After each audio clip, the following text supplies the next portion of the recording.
লবণ উৎপাদন কিভাবে করা হয় খেয়াল করুন। সাগরের যে লোনা পানি, সেই লোনা পানিগুলোকে এভাবে করে বাদ দিয়ে রাখা হয়। এই যে ফাইনালি চলে আসলাম জোসেফদের বাড়ি। প্রথমে জোসেফের অপারেশন সফল হয়েছে, এই জন্য একটু মিষ্টিমুখ করবো আমরা আজকে। এই যে খাওয়া দাওয়ার আয়োজন শুরু হয়ে গেছে। তো খালাম্মা, এতে জোসেফের বউ তো রাজকপাল হবে। ওর সারা রাত স্যার ঘুম হতো না, টোটালি ঘুম হতো না। ঘুম আসতো 4টা 5টা রাত, একেবারে নামাজ পড়ে আমার ঘুমাতে হতো। ম্যাক্সিমাম ক্ষেত্রেই মানুষ কিন্তু জোসেফ অপচিকিৎসার শিকার। জি স্যার, আমরা একটু সেই বিষয়টাও কিন্তু জানাতে চাই। আমি পাথরে ফুল ফুটাবো শুধু ভালোবাসা দিয়ে, আমি সাগরের ঢেউ থামাবো শুধু ভালোবাসা দিয়ে, তুমি যদি থাকো আমারই পাশে।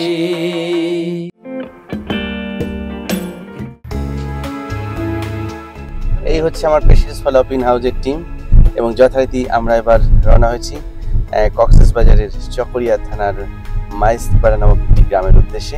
পেশেন্টস ফলোআপ ইন হাউজে আমাদের এবারের গন্তব্য কক্সবাজার জেলার চকরিয়া থানার কোটাখালী মাইজপাড়া নামক একটি গ্রাম। সো ভিউয়ার্স, থাকুন আমাদের সাথে। অসাধারণ জায়গা কক্সবাজার, যতবার আসি ততবারই আসলে ভালো লাগে। পেশেন্টস ফলোআপ ইন হাউজ এই আয়োজনের মাধ্যমে আমি সারা বাংলাদেশের প্রতিটি জেলাতেই ঘোরার প্ল্যান করছি। প্রথমবারের মতন পেশেন্টস ফলোআপ ইন হাউজে কক্সবাজারে যাচ্ছি। সো ভিউয়ার্স, গন্তব্য আমাদের কক্সবাজার জেলার চকরিয়া থানার কোটাখালী মাইজপাড়া গ্রাম। থাকুন আমাদের সাথে। পর্যটন নগরী কক্সবাজার। এই কক্সবাজারের সমুদ্র কন্যার মায়ায় আসলে সবাই জর্জরিত, আর তাই তো মায়ার এই হাতছানি আমরা সহ্য করতে পারলাম না, যে কারণে চলে আসলাম কক্সবাজারে আমার পেশেন্টের বাড়ির উদ্দেশ্যে। এই যে কক্সবাজারে আমি আপনাদেরকে একটি জিনিস দেখাই, লবণ উৎপাদন কিভাবে করা হয় খেয়াল করুন। সাগরের যে লোনা পানি, সেই লোনা পানিগুলোকে এভাবে করে বাদ দিয়ে রাখা হয় এবং সূর্যের আলোতে আস্তে আস্তে এই পানিগুলো শুকায় এবং একটা পর্যায়ে লবণ তৈরি হয়, এবং সেটাকে পরবর্তীতে রিফাইন করার পর আমরা আমাদের যে খাবারের জন্য যে লবণ, সেটি কিন্তু আমরা খাই। তো খেয়াল করুন, আমরা যে লবণ খাচ্ছি সেই লবণের যোগানটা কিন্তু এই কক্সবাজার থেকে আসছে। So very beautiful scenario of Cox's Bazar. Cox's Bazar patients follow up in হাউজে আসবো আর এই কক্সবাজারের সমুদ্র সৈকত দেখবো না, ঘুরবো না, মজা করবো না, সেটা তার হতে পারে না। মানুষের এই ব্যস্তময় জীবন থেকে একটু সময় বের করা উচিত, যাতে করে আমাদের মেন্টাল রিল্যাক্সেশন হয়, রিক্রিয়েশন হয়। এতে করে কিন্তু পরবর্তীতে কাজের গতিটা বেড়ে যায়।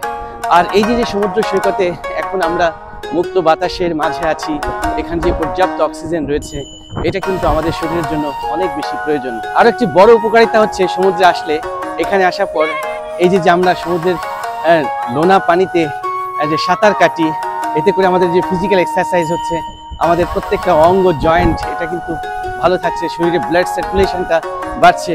এতে করে কিন্তু আমাদের শরীরের অনেক উপকার আসছে। রাজপ্রিয়া ইতিমধ্যে মজা করছে, রাজদিব্য ছুটে চলেছে, রাজপ্রিয়া ছুটে চলেছে, আর থেকে গেছি আমি আর আমার লক্ষ্মী।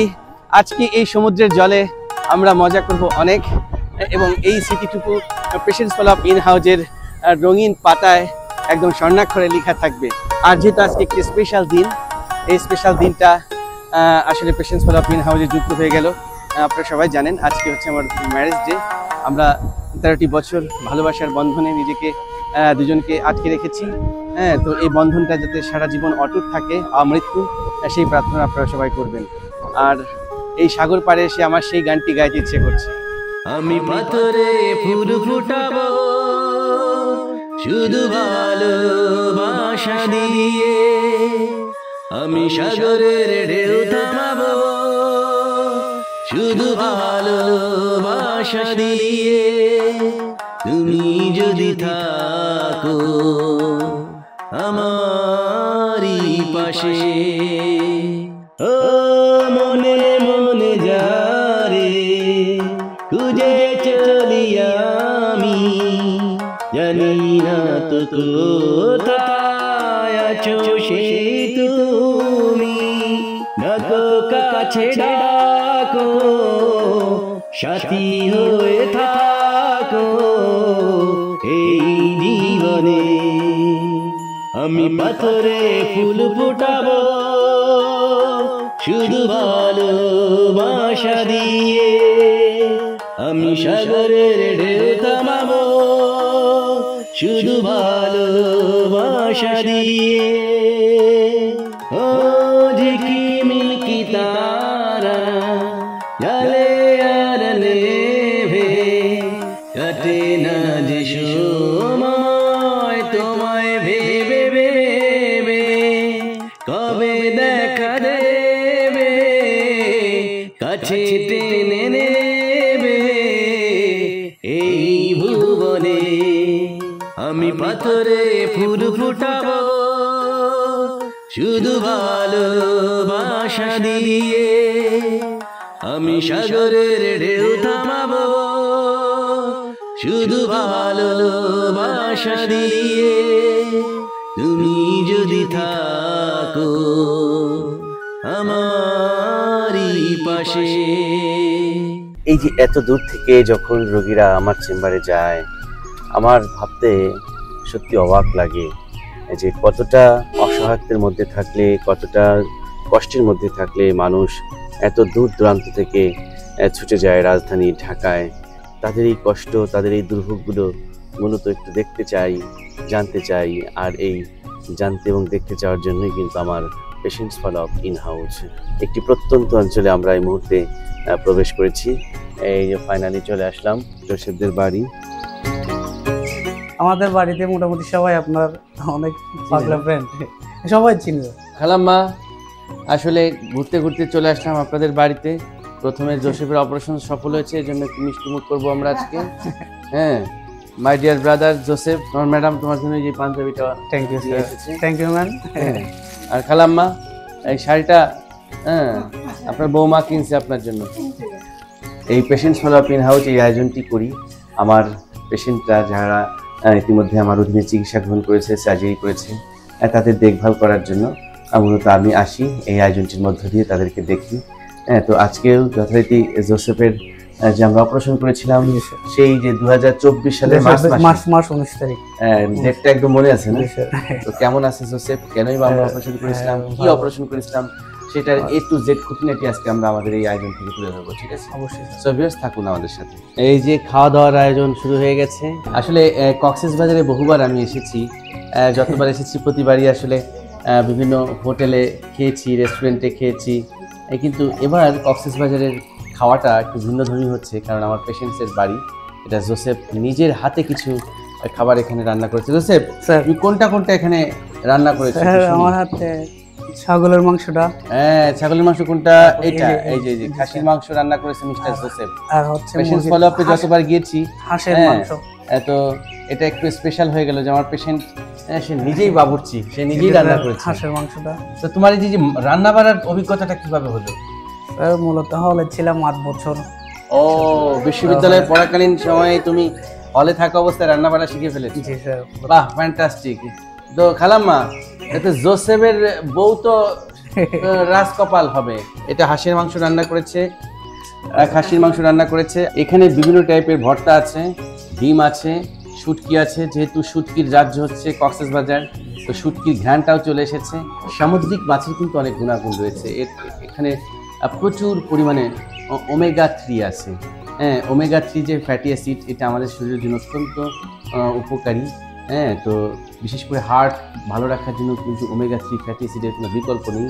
হ্যাঁ, এবং এই ওমেগা 3 ফ্যাটি অ্যাসিড সেটা কিন্তু সামুদ্রিক মাছে পর্যাপ্ত পরিমাণে রয়েছে, এবং শুটকি খেলে কিন্তু সেটা হয়। এছাড়াও কিন্তু পর্যাপ্ত পরিমাণে ভিটামিন ডি, ক্যালসিয়াম সমৃদ্ধ যে খাবার কিন্তু এই সমুদ্রের মাছগুলো বা সামুদ্রিক মাছ, আমরা কিন্তু এগুলো সাজেস্ট করে থাকি যাদের ভিটামিন ডি এর ঘাটতি, তাদেরকে কিন্তু আমরা সামুদ্রিক মাছ খেতে বলি। সো ভিউয়ার্স, এই পেশেন্টস ফলো আপ ইন হাউসের এই সেগমেন্ট থেকে আমি খাবারের বিভিন্ন গুণাগুণ, স্বাস্থ্যগত গুণাগুণ সম্পর্কে তুলে ধরি, এবং প্রত্যেকটি খাবার যদি স্বাস্থ্যসম্মত হয় সেটা আমাদের শরীরের জন্য অত্যন্ত উপকারী। যে কচু শাকের কথা বললো খালাম্মা, কচু শাক কিন্তু এর মধ্যে প্রচুর পরিমাণে ভিটামিন এ আছে, এবং এই ভিটামিন এটা কিন্তু আমাদের চোখের পাওয়ার বাড়াতে সাহায্য করে, চোখ ভালো রাখতে। এটা একটা শাক আমাদের, এই যে সরিষা শাক, এই সময়টাতে চিংড়ি দিয়ে সরিষার শাক, বিভিন্ন টাইপের ভর্তা আছে, সালাদ আছে, ডিম আছে, ডাল আছে, মাছ মাংস সব আছে। হ্যাঁ, পিঠা পায়েস সবই খাওয়া হয়ে গেল। তো এই আয়োজনটি সারা জীবন আমার মনে থাকবে। এবং খালাম্মা, আপনাকে, আপা, আপনাদেরকে, ভাবি, আপনাদেরকে অনেক অনেক ধন্যবাদ। আমার এই পেশেন্টদের প্রত্যেকটি পরিবারে আমার পরিবারের সদস্য, যে কারণে কিন্তু আমার ম্যারেজ ডেতে আজকে আপনাদের এখানে সেলিব্রেট করছি। Today is our 13th marriage anniversary.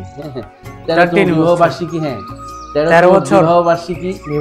এটা কিন্তু আমরা উদযাপন করছি আজকে জোসেফদের বাড়িতে এই পুরো পরিবারের সাথে। এটাই হচ্ছে আমার আজকের দিনের স্পেশালিটি, যে আমি আমার একটি নতুন পরিবারকে আমাদের নিজের পরিবারের সাথে যুক্ত করতে পারলাম পেশেন্টস ফলো-আপ ইন হাউস আয়োজন থেকে। আপনারা সবাই দোয়া করবেন আমাদের জন্য। মূলত আরিফুল ইসলাম জোসেফ আমার চেম্বারে আসে গত আগস্ট মাসে প্রথমে। সেই সময়টাতে কি কি সমস্যা ছিল একটু জানতে চাই। কি কি সমস্যা ছিল ওই সময়? স্যার, আমার মূলত হাড় ভাঙা ছিল। তো আমি নিঃশ্বাস নিতে পারতাম না, টোটালি নাক দিয়ে নিঃশ্বাস নিতে পারতাম না। রাতে ঘুমাতে কষ্ট হতো, আসা যাওয়া সবকিছুতে কষ্ট হতো। আচ্ছা আচ্ছা। তো দীর্ঘদিন অনেক ডাক্তার দেখানোর পরেও কোনো সলিউশন পাচ্ছিলাম না। এর সাথে কি মাথা ব্যথার কোনো সমস্যা? মাথা ব্যথা করতো স্যার, তারপরে কপাল ব্যথা করতো প্রচুর, হাসি কাশি সব লেগেই থাকতো, সবসময় প্রায় সময় লেগে থাকতো। মানে সারা বছরই লেগে থাকতো। ঠান্ডা আসলে আর বেশি কষ্টটা আর বেড়ে যেত। আমার সারা রাত স্যার ঘুম হতো না, টোটালি ঘুম হতো না। ঘুম আসতো 4টা 5টা রাত, একেবারে নামাজ পড়ে আমি ঘুমাতে হতো।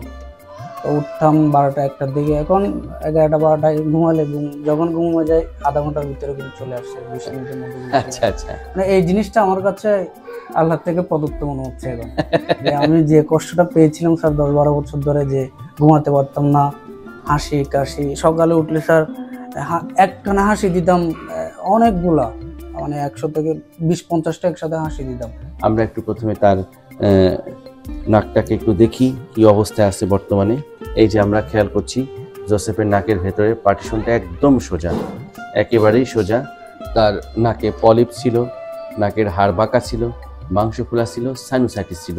জোসেফের এই যে নাকের হাড় বাঁকা এই সমস্যাটা যে হয়েছিল, এটার আসলে কি কারণ থাকতে পারে, তাই না? এটা অনেক জানতে চাই আমার কাছে। অবশ্যই স্যার। হ্যাঁ, তো মূলত হাড় বাঁকা এই সমস্যাটা কিন্তু অনেক ক্ষেত্রে জেনেটিক্যাল কজ। আর একটা হতে পারে যে বার্থ ট্রমা। কেউ যদি জন্মের সময় ডিফিকাল্ট ডেলিভারি হয়, সেক্ষেত্রে কিন্তু একটা ডেভিয়েশন থাকতে পারে। হ্যাঁ, আর একটা হচ্ছে যে আঘাতের ফলে কিন্তু নাকের হাড় বিভিন্নভাবে ডেভিয়েটেড হতে পারে। যে আঘাতটা বিভিন্ন ধরনের হতে পারে। কেউ যদি ফিজিক্যাল অ্যাসল্ট করে, ধরো তোমার নাক বরাবর একটা ঘুষি মারলো, সেক্ষেত্রে কিন্তু পার্টিশন বেঁকে যেতে পারে, এটা একটা কারণ হতে পারে। আবার কেউ অ্যাক্সিডেন্টাল ইনজুরি, এই যে একটা রোড ট্রাফিক অ্যাক্সিডেন্ট হয়েছে, তখনও কিন্তু তার নাকের যে সেপ্টামটা বেঁকে যেতে পারে, এটা কিন্তু একটা কারণ।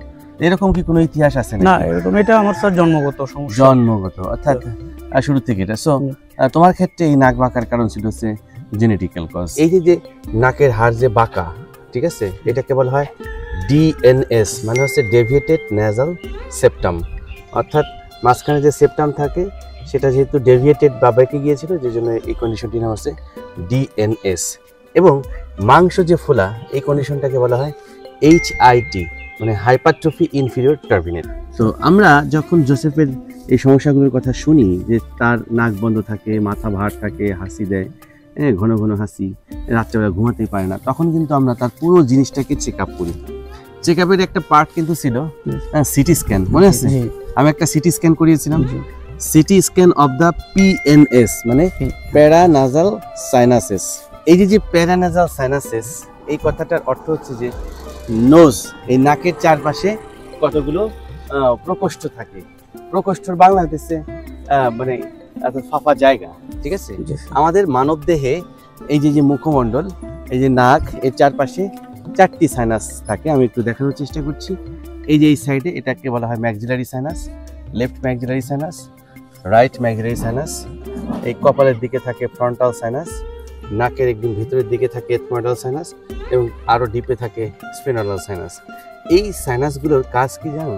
এই সাইনাসগুলোর কাজ হচ্ছে ভেতরে যে বাতাস থাকবে, হ্যাঁ, এই বাতাসের ফলে আমাদের যে ভয়েস রেজোনেন্স, এই যে আমরা কথা বলছি, এই রেজোনেন্সটাকে মেনটেন করে। পাশাপাশি আমাদের পুরো স্কেলিটাল যে সিস্টেম, এই যে এখানে, এটাকে হালকা রাখে, যেহেতু বাতাস ফাঁপা জায়গার মধ্যে বাতাস থাকবে।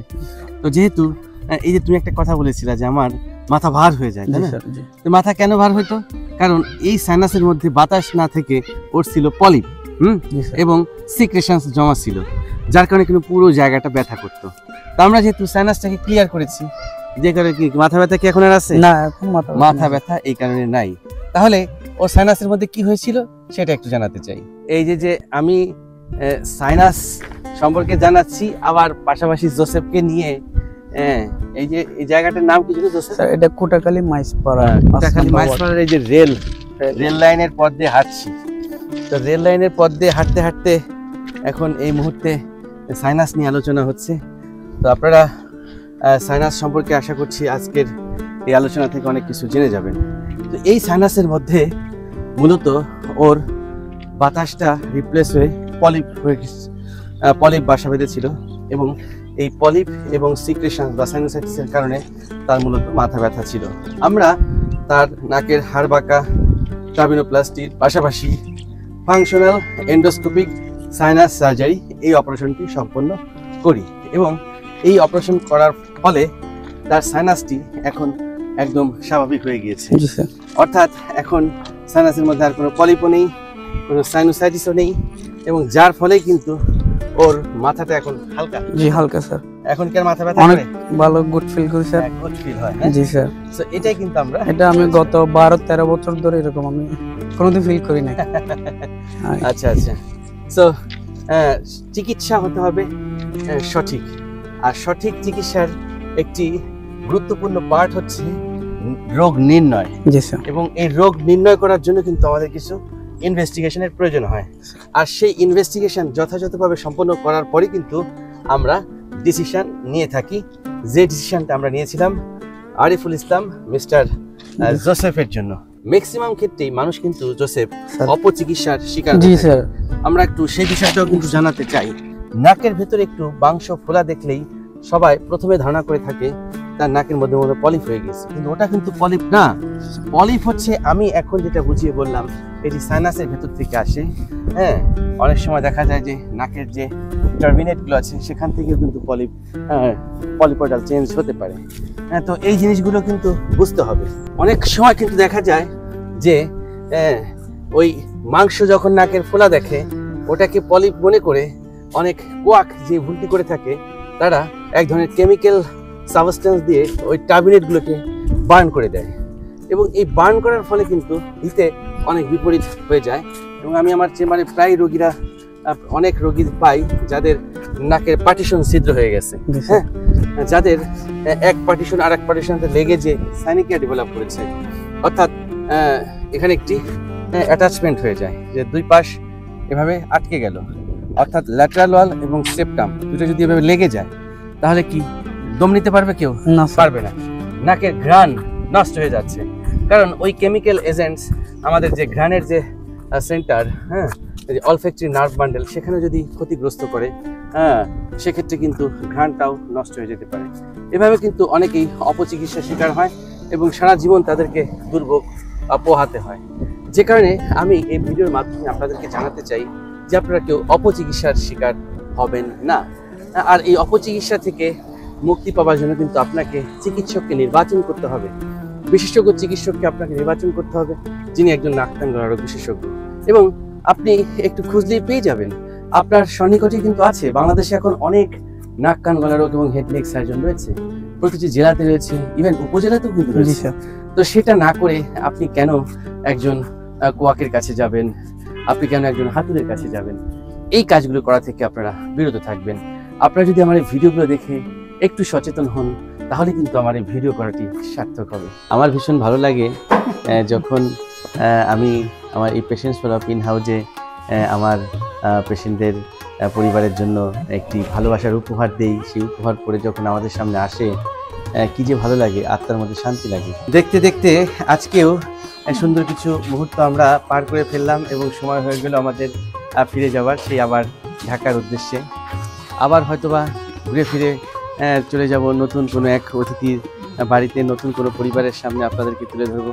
এভাবেই প্রতি সপ্তাহে শুক্রবারে আমি তুলে ধরি পেশেন্টস ফলোআপ ইন হাউজে আমার এই স্পেশাল এপিসোডটি, যে এপিসোডের মূল উদ্দেশ্য হচ্ছে আমার পেশেন্টদেরকে ফলো আপ করা, আজকে জোসেফকে দেখলাম অপারেশনের পর সে অনেক সুস্থ হয়ে গিয়েছে।